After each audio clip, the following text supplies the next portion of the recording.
Okay, so we're back answering more summoner school questions that literally nobody asked me to answer. As always, if I answered your question and you were satisfied with the answer or you otherwise enjoyed the video, leave me a comment or a like or something. I do offer coaching, so if you can send me a DM on either Reddit or YouTube, I don't actually know if you can DM on YouTube, then go ahead and do that. So we got a lot of ones today, but they're pretty fast questions, so you can breeze through them. How do you determine who scales, Goopatron? Well, Goopatron, I'll answer your question because I actually love answering this question because scaling is something that's completely misunderstood by, a lot of people, not necessarily by everyone. So, I hear we scale Oryx over a late scale all the time, and I can understand Rise, Sound, and Cassidon, whose passive constantly ramps, but aside from that, what determines who scales? And are certain items considered part of scaling? For example, we've got to end this before he builds blank. So, there's a few different questions here, we'll answer them one by one, starting with, this. So, scaling. How do you determine who scales? The thing is, scaling is, you can't look at scaling as just in a void. You can't look at a champion and say, this champion does X damage when he has X items and he is X level. It doesn't work that way because what also matters, and it's not just about damage either, but what also matters is your ability to actually use that. So, let's think about a champion like Senna, right? Senna, she technically has infinite scaling. She can get a disgusting amount of range and she will start to literally take half the health off squishies from fucking Africa or something, right?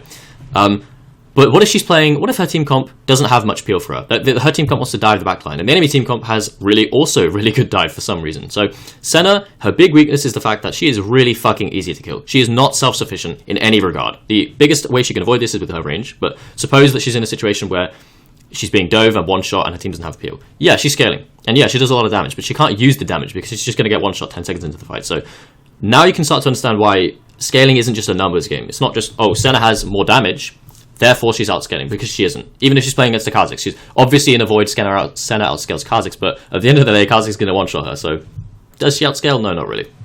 Another example you could use is Vayne, for example. Vayne is notorious for absolute monster scaling. She has percent health, true damage, she has a dash on like a 1.6 second cooldown or something when she ults, and invisibility, knockback / stun, etc. Vayne has monster scaling, but she also has very low range. So if Vayne is playing against something like a Jarvan, and I don't know, some big ultimate that can really threaten a one-shot on her, even just something like a fucking Lux pressing E in the middle of the Jarvan ult and then ulting, even something like that, Vayne does have monster scaling, but if she's playing against Lux Jarvan, maybe not, because that damage is pretty fucking meaningless, because if she goes in one team fight and she does not have flash, she can't use that damage, can she? She's got to sit back and wait for Jarvan to ult someone else.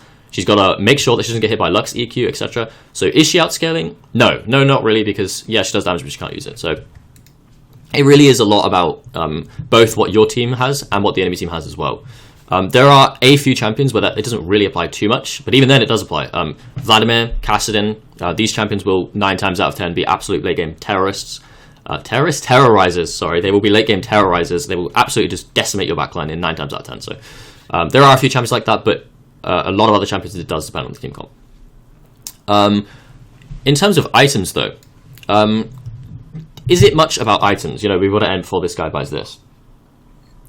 Well, scaling is as the, it's not necessarily linear, but it isn't necessarily, this guy got this item, now he's a monster and we've lost the game. It isn't like, we were winning team fights, and then Vayne bought this item, and then now we lose all the team fights. It's not, that black and white.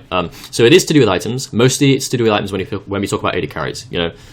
Late game crit AD carries that really start to hurt, they start to actually really hurt about 3-4 items, because that's when they'll pick up Infinity Edge, they'll have 60% crit chance to proc Infinity Edge, then yes, it's about items. So the AD carry enemy AD carry is a crit AD carry, and he gets 4 items, then you should start to worry. Champions like Cassidon, he will scale very hard with levels, he does of course need items, and if he picks up key items like Death Cap, same with Vladimir as well, when you start to have these late game monster mages who pick up a Death Cap, that is also a big red flag. That's like, okay shit, now he really will one-shot us, but that is also, they also need levels, it's not just items, they need levels as well. Gangplank is another example. Sure, Gangplank can pick up a lot of crit, he can go get his Infinity Edge if he wants to, and a Ghost Blade or whatever the fuck Gangplank buys now, but he also needs levels. Gangplank scales really hard off levels, in fact, and of course Kale as well. So it isn't just necessarily items. Some champions, they kind of need the levels more than the items, and vice versa. So the last thing I want to talk about, this guy didn't even ask, but I'm going to say it anyway, the last thing I want to talk about is infinite scalers. Honestly, infinite scalers, unless you look at it in a void and you're playing a game for an hour and a half, which, let's be realistic, never happens, they aren't actually the hardest scaling champions in the game. Sion isn't the hardest scaling champion in the game, neither is Veigar, neither is Nasus, because there's diminishing returns. There's a point with these champions where getting more stacks of whatever the hell there is you're stacking really isn't that meaningful, because it doesn't change the outcome much. Nasus, if he has 700 stacks or 1,000 stacks, it's the same fucking result. He's going to kill your AD carry in 2 Qs anyway. Whether he has 700 or 1,000, he still needs to Q them twice. Only if he kills them in 1 Q is it a problem. If he has 1,500 stacks, yeah, that's a bit different. But it's just a bit of a, you know, it's just not true that these infinite scaling champions, yeah, they have good late game, but it's not. I'm much more scared of Kassadin and Vladimir and Gangplank. I'm way more scared of these champions than I am of a fucking San, if I'm honest. So, or Cho'Gath, really. So yeah. Okay, Glittering Western 255. How do you play to improve when losing is no fun? Should we just read the TLDR? We'll read it a little bit and then read the TLDR. So, okay, I've been playing League for about a year now and I'm a very competitive person. I reached Plat this season. That's actually very good for someone who started playing the game a year ago. And I want to get even higher, but I feel like I've hit a wall. Okay, you have been playing the game for a year, my friend. The other people in your games, go fucking look at their OPGGs for a start. If you think you've hit a wall, these motherfuckers are going to have like 600 games this season. They probably have like 200 games in preseason already, okay? You haven't hit a wall, okay? You've been playing the game for a fucking year and you're platinum, man. You have not hit a wall. I find myself playing on autopilot half the time when I'm playing, so does everyone else. Also, when I'm playing hard, I try my hardest to win every time. I hear people say a lot that you need to play to improve and not win, and I don't understand what that means. Okay. How do I play to improve when I subconsciously try hard every time when I'm playing and I go for the win no matter what at all costs? So, there's a bit of a distinction here, first of all. There's a bit of a distinction here. So, playing to win and wanting to win are very, very different things, okay? And they are mutually exclusive, or they aren't mutually exclusive, sorry. But they are very different things. When you are playing to win, often it means you're going to stick you're going to stick with what you know. You're not going to take any risks that might actually lose you the fucking game because you want to win, right? You don't want to take this new risk and try this thing that you've never tried before, which is why it's a bad mentality, because if you want to play to improve, you need to do those things. Wanting to win is fine. There is nothing wrong with wanting to win, but I think you've conflated the two to mean the same thing when they don't. When someone says you shouldn't play to win, it's not the same as you shouldn't want to win. You're absolutely allowed to win, okay? You're allowed to not enjoy losses. Most people don't enjoy losses, okay? I love this mentality that you should play to improve and not play to win. But it doesn't mean that I don't like losing, or I like losing. I fucking hate losing just like everyone else. So it's first of all, forget this. You're not supposed to find losses fun, and you're not supposed to not enjoy winning. Of course everyone does. So the bigger question though is you don't understand what it means. I hear people say this a lot, you need to play to improve and not to win, and I don't understand what this means. So how do you play to improve? Well, let's give them an upvote. It's very similar to how you improve at literally anything in life ever. You know, how you pick any situation in your life ever.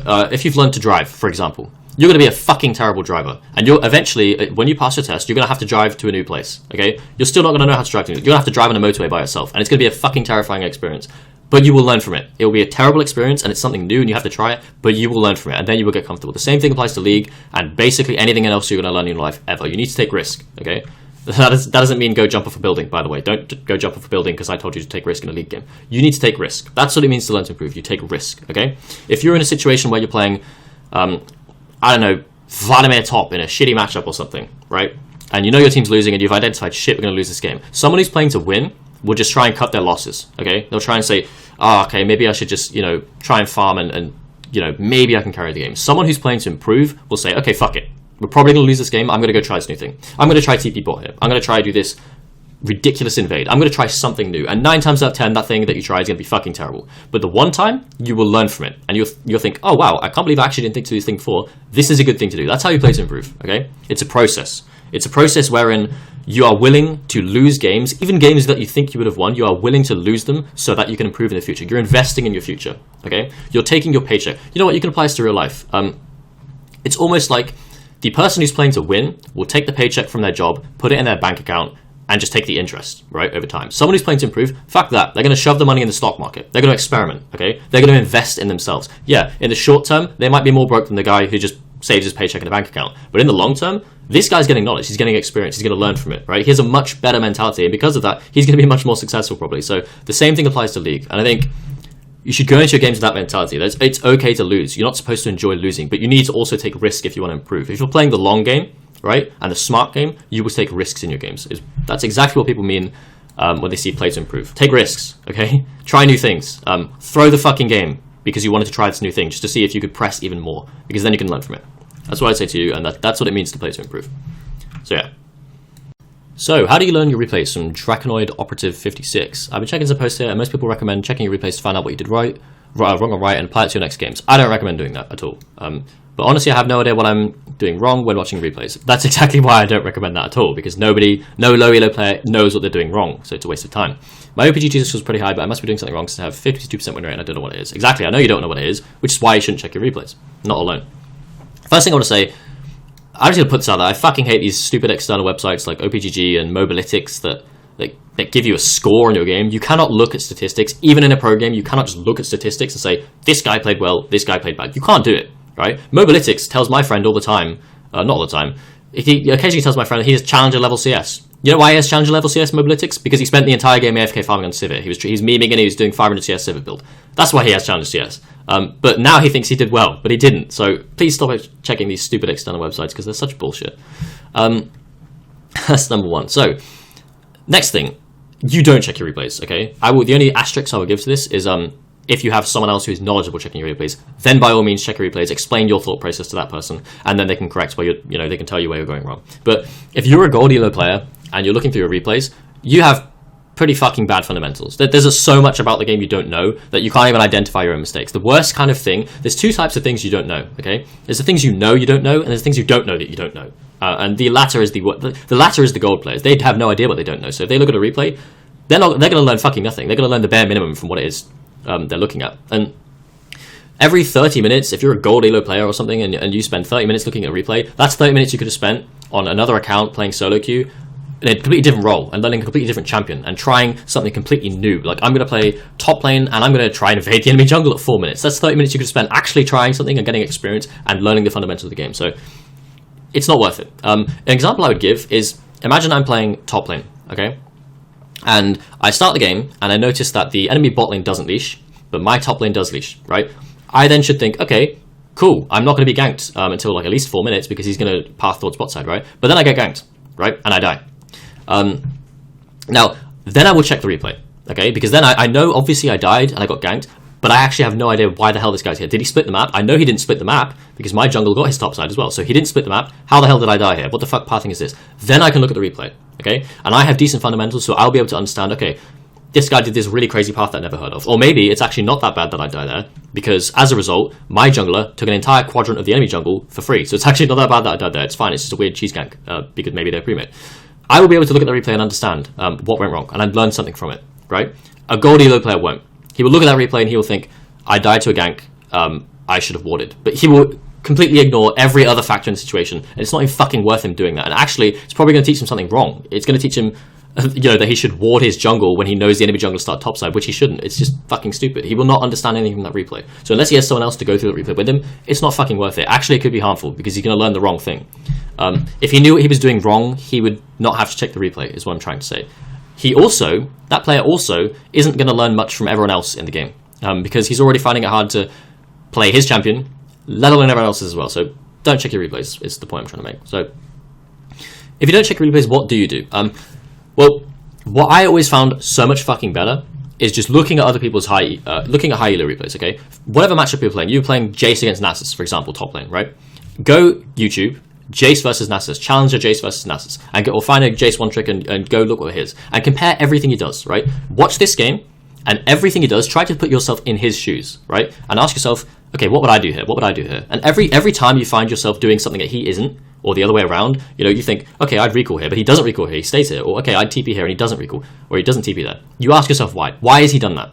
And it's so much easier for you to figure that out, okay? Even if you figure out the wrong answer, you still learn something. You still think, okay, he TP'd here, and you'll be able to figure out some kind of answer. And sometimes you'll be right about that, okay? It's so much better that you watch a high elo player and try to learn from him because you don't understand the fundamentals of the game. You can't try and improve on your fundamentals of the game when they aren't there, right? You can't build on something that isn't there, okay? You can't expand a house that doesn't fucking exist yet. What you can do is go copy the blueprints from another house and then expand on it, okay? So watch high elo players, or better yet, just play the fucking game. Okay, play the game and try different things. The best you can do is you're playing, I don't know, Jace against Nasus and you lost the game and you really have no idea why. Next time you play that matchup, play in a completely different fucking way, in a completely arbitrary way, okay?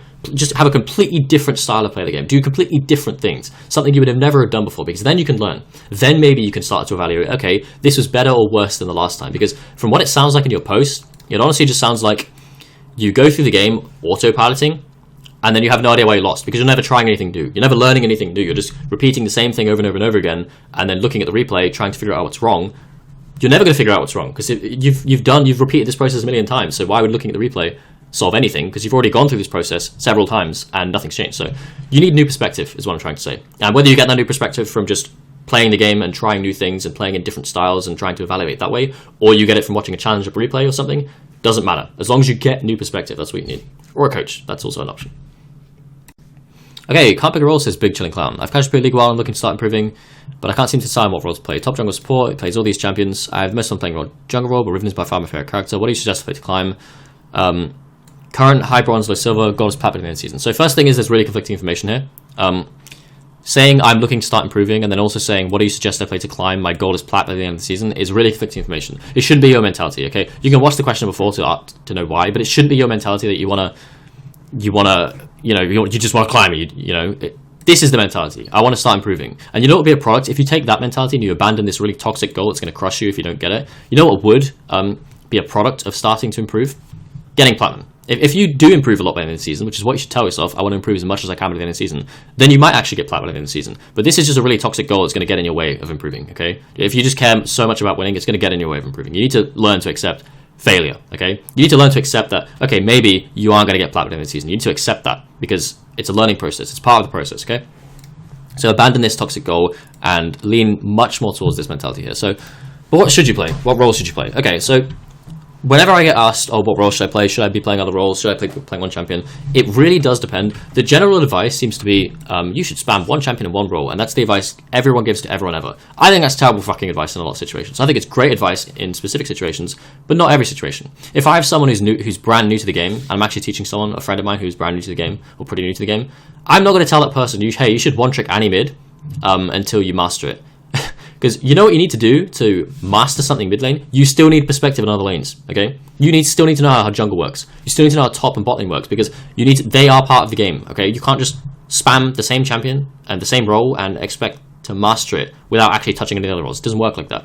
Now, so that'd be a situation where I'd say, yeah, you should diversify and play other roles. But if it's a bronze player, maybe you should spam the same champion in the same role, because your fundamentals are so goddamn bad. There's so much you're missing. That it is just way too much information for you. It's too much to just learn all the other roles at once. It's just too fucking much. If you were platinum-ish and you had at least okay fundamentals of the game, sure, you can go diversify and you can play a lot of other roles to get perspective, but you don't need that. What you need is a clue how to play any of these roles. On that topic, Riven. So, it is not often I say this. Usually I'll say, yeah man, play whatever you want. But Riven... I don't know, man. I usually say play whatever you want, but I honestly don't know if it's a good idea for you to be playing Riven in bronze. Even if it's your favorite champion, that champion is just so fucking hard, and her matchups are so intricate that I honestly can't even recommend you play Riven. If you really want to play Riven, but I really do advise you if you like Garen, play Garen. Riven's just, there's so fucking much to her, man. She's literally one of the hardest champions in the game. It's really hard for me to sit here and say you should play Riven in bronze. But what should you play if you want to improve? Pick one fucking role. I can narrow it down. If you want to play Riven jungle, fuck it, play Riven jungle. Stop playing this many champions of roles, okay, man? You need to understand that you don't know fuck all about any of these roles, and it's going to continue. Your progress is going to be unbearably slow if you keep playing this many roles and champions. It's going to be fucking impossible for you to learn, okay? Stick to one role. Spam games, play aggressive, try loads of new things. I mean, if you've watched any of this other video, you already know what I'm going to say to you. And abandon this goal here, because it's just toxic, man. And abandon this mentality that you must win these games and you must climb, okay? The mentality is you should improve, okay? And narrow your champion pool down, man. And whoever the fuck is telling you in the comments by, you should play Phil or whatever, ignore them. If someone's going to tell you should play this and this and this, ignore them. At the end of the day, play whatever you want, but maybe not Riven. But play whatever you want, whatever's comfortable, and whatever you enjoy, and just spam it, okay? Okay, finish it off. We've got a few very, very quick ones. How to win against getting ADC with healing support in bot lane by Taco Man the First _. Just had a game I was playing ever support against Morg. They were Vayne Soraka. I would win all the early trades, and they would out heal and keep farming, and I would run out of mana, and the lane would end up being even.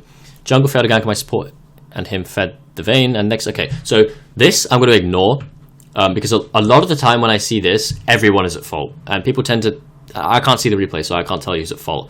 But I don't want to tell you that, yeah, man, that happens. Maybe they didn't, because you could have also fucking entered, okay? I'm certain, if there's one thing I'm certain of here, it's that you could have avoided this situation if you did something better. That's not to say it's directly your fault, but I can tell you right now, you could have done something different to avoid this situation. What should I do in this situation? Should I get excused the first time? So, in this situation, at the end of the day, we're talking about one fucking game. So I don't even want to talk about this specific game, what you should have done in this specific game, because for all I know, this is just a complete, outlier game, anomaly game that it's just freaky, right?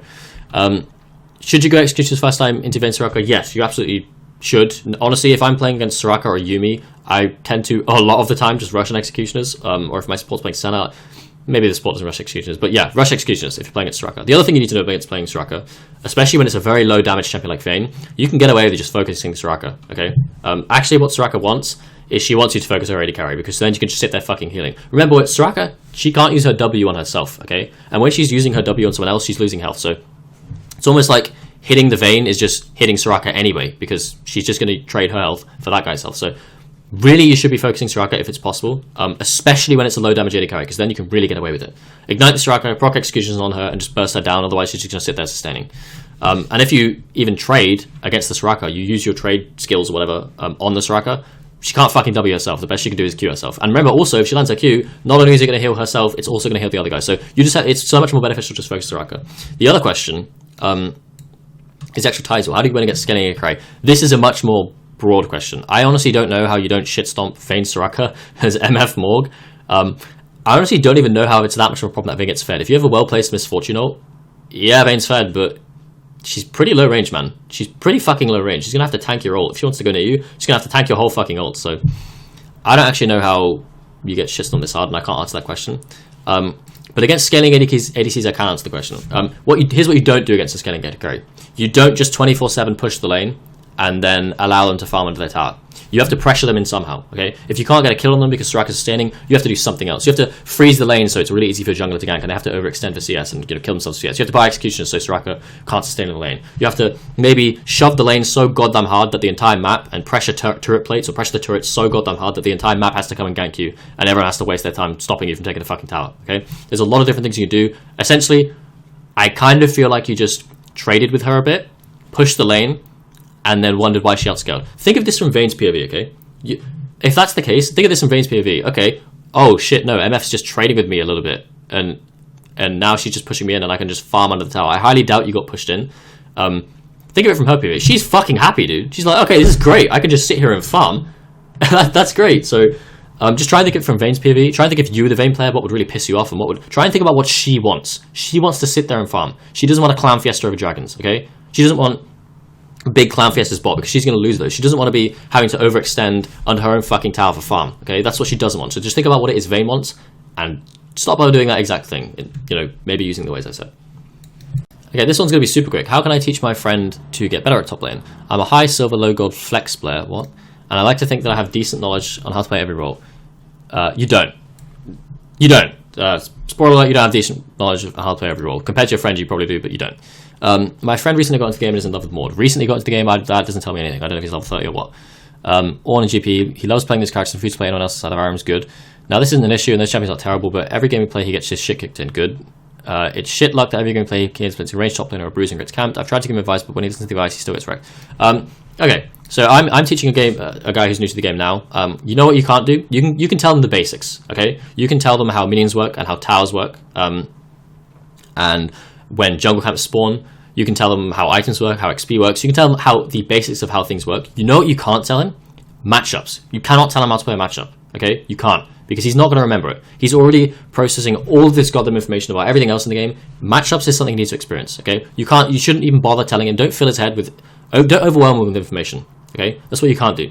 You can't tell him, okay, yeah, Kennen, his Q does this, his passive does this, his EW all does this, okay, and this jungler, all his abilities to do. He's not going to remember this shit, okay?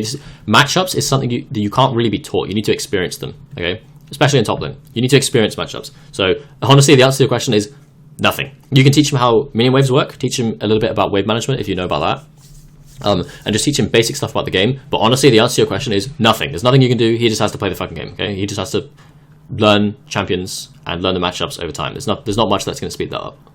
Okay, so the last question was actually going to be my last question, but then I read this one, and it's just so goddamn interesting, I had to answer it, because I always find it so interesting when people think about the game like this, because it reminds me of how I used to think about the game, so I have to answer the question. So, City139, looking to round out my champion in the mid lane. He's looking to round out his mid lane pool. He mains Lux, but she often gets picked or banned. He usually goes for TF, but he's not the best for some team comps, and he'd like another pocket pick that isn't popular. This guy's instead is Zelo below. I like playstyles like Lux, chill, laid back, not the certain attention damage dealers, and he likes champs to teach the fundamentals. So these two last sentences is why I wanted to answer this question. So you like champs that teach you the fundamentals, but you don't want to pick Twisted Fate.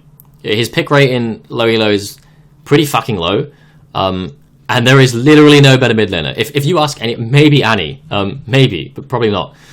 There is literally no better mid laner that will teach you the fundamentals of the game than Twisted Fate. Actually, no, Annie, it's not Annie. Annie is easier. She's easier, which is why people often recommend you play Annie. Not because she teaches you the fundamentals. They recommend you play Annie because she's fucking really easy. Way easier than Twisted Fate. Twisted Fate will teach you the fundamentals. It's just objectively the case, almost. Twisted Fate will teach you how to farm. Why? Couple reasons. His passive literally doesn't do anything if you don't know how to farm. Also, unlike, I mean, not a lot of champions are particularly strong when behind, but when you're behind on Twisted Fate, you really feel it because you don't have a proper passive. Your passive is, it's not actually a proper passive that does damage or anything or gives utility or something. I suppose you could argue it does do damage because it gives you gold, which makes you do more damage. But your passive, you don't have actual fucking passive if you're behind. If you're not last 8 minions, you don't have an actual passive. Your ultimate, if your team is really far behind, you're going to get no fucking use out of it. So you're just there with 3 basic abilities and fuck all farm. You really feel it when you're behind on Twisted Fate. Compare that to, I don't know, Syndra, who has an actual passive, or Annie that has an actual passive, and her ult is still useful when behind. You feel it when you're behind on Twisted Fate. So when you play Twisted Fate and you do something wrong and you put yourself behind, it's really fucking obvious. And that sounds stupid, like you should know when you're behind anyway, right? But you'd be surprised when people have no idea how far behind they actually are. Go watch, if you think you know how far behind you are, go play a Twisted Fate game, okay? And just get a feel for Twisted Fate. And then go watch a challenger player play Twisted Fate. Go watch Niski play Twisted Fate and compare how much damage you're doing with the WQ at the same point in the game. When Niski's going to be half-hitting people with his WQ, you're going to be doing 10% of someone's health. It's going to be a fucking joke because you're really far behind, even if you played well. Why? Because you probably have no idea how to manage the wave. You're probably missing a shit ton of CS, both because you aren't last hitting properly and because you have no idea how to manage the wave. So Twisted Fate will teach you all the fundamentals. He will teach you map awareness, okay? No mid laner will teach you map awareness better than Twisted Fate. He will teach you how to roam and when to roam on Twisted Fate. Not only when to roam in terms of how the lane state is bot lane or top lane, but also the lane state mid as well. No champion will teach you more than Twisted Fate about mid lane. So if you actually like champions that learn the fundamentals, Twisted Fate, please. I like playstyles like Lux, chill, laid back, not the center of attention, damage dealers. But you also want the fundamentals. The thing is, this statement really makes me think. If you want to learn the fundamentals, you learn the fundamentals. You can't pick and choose which fundamentals you want to learn. The whole point of learning fundamentals is you learn all of it. They're fundamentals. They're foundational knowledge that you have to know. You can't pick and choose. So these two statements are just very conflicting. You can't say that you like, chill, laid back play styles and you don't want to be a damage dealer as a mid laner. You don't want to be center of attention damage dealer as a fucking mid laner. And then also say that you want to learn the fundamentals, but then also say that you don't really want to play Twisted Fate. It's just so conflicting. If you want to learn fundamentals, go play fucking Twisted Fate and seemingly stop being so scared of being a center of attention damage dealer, because that's part of being fundamentals. Okay, you want to learn fundamentals, sometimes that's going to involve being center of attention damage dealer as a mid laner. And also you don't want to be center of attention damage dealer, but you want Rise. That's just fucking weird. You get the point. Go fucking play Twisted Fate, dude, if you want to learn fundamentals. And stop saying that you want to be chill, laid back, and just standing in the lane, essentially doing nothing. That's what I'd say.